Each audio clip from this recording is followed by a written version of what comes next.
Hello everyone. आज हम देखेंगे साइंस के मोस्ट इम्पॉर्टेंट क्वेश्चन जो एमपी कांस्टेबल के लिए मोस्ट आईएमपी साबित होंगे। तो आज हम देखते हैं बायो के मोस्ट आईएमपी क्वेश्चन। सबसे पहला क्वेश्चन है, मनुष्य के जीवन काल में कितने दांत दो बार विकसित होते हैं? तो ध्यान रखिएगा 20 टीथ जो है दो बार विकसित होते हैं।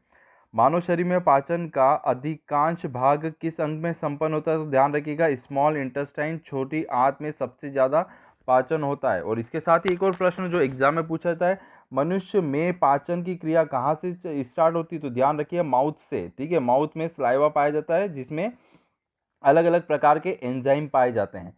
सर्वप्रथम रक्त परिसंचरण तंत्र का अध्ययन किसने करा था? तो ध्यान रखिएगा हार्वे ने 1628 में सबसे पहले अध्ययन करा था। इनका पूरा नाम है विलियम हार्वे। अगला प्रश्न है, प्रेस मेकर संबंधित है, ध्यान रखिएगा किससे संबंधित है? हार्ट से। हार्ट का वजन कितना होता है? नीचे कमेंट बॉक्स में जरूर बताइएगा।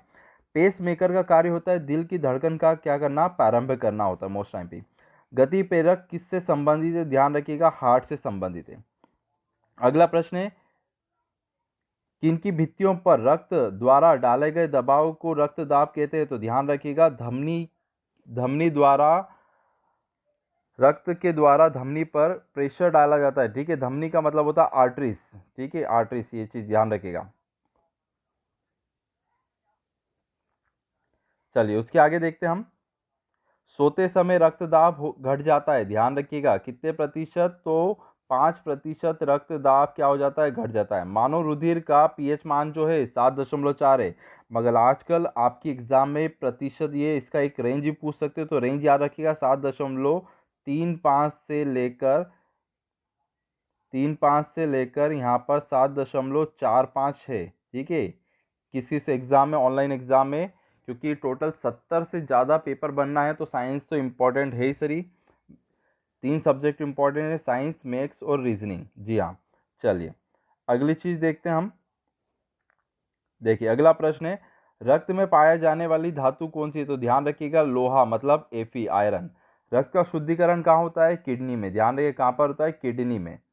चलिए, अधिकतम पोषक तत्व में रक्त में कहाँ अवशोषित होता है? तो ध्यान रखिए छोटी आंत में। जैसे कि अभी हमने पढ़ा है छोटी आंत जो है सबसे ज्यादा कहाँ क्या होता है? पाचन होता है। और छोटी आंत ध्यान रखिएगा 6 से 7 मीटर लंबी होती है।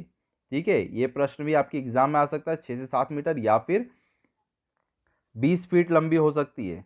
ठीक है, तो ये सीरीज कंटिन्यू रहेगी, बस लाइक जरूर करिएगा और वीडियो को शेयर भी। चलिए अब देख लेते हैं, लार में कौन सा एंजाइम पाया जाता है? तो लार में पाया जाता है टाइलिन।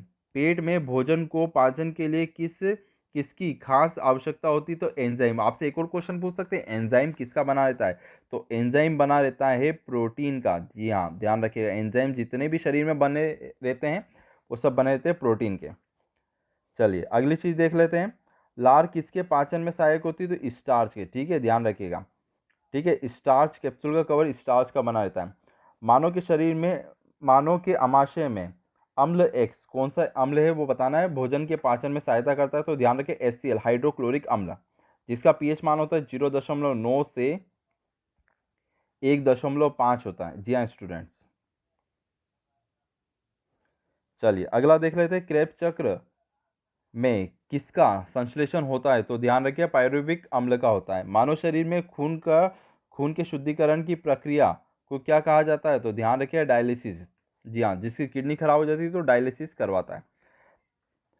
पेप्सिन बदल देता है, ध्यान रखिए प्रोटीन को पेप्टाइड में बदल देता है। जी हाँ। पाचन क्रिया में प्रोटीन किस पदार्थ में बदल जाता है? तो अमीनो अम्ल में। और मानव शरीर को 20 अमीनो अम्ल की जरूरत रहती है। ये प्रश्न भी आपकी एग्जाम में आया हुआ है कांस्टेबल में।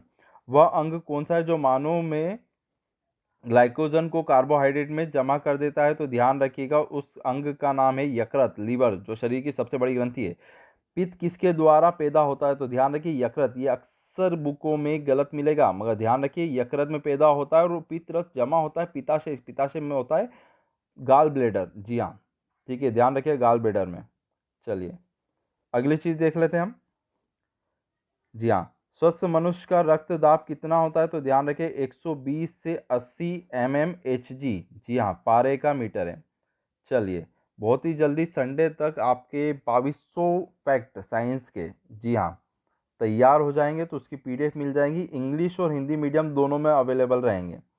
चलिए दोस्तों, मिलते हैं अगले लेक्चर में। Thank you so much.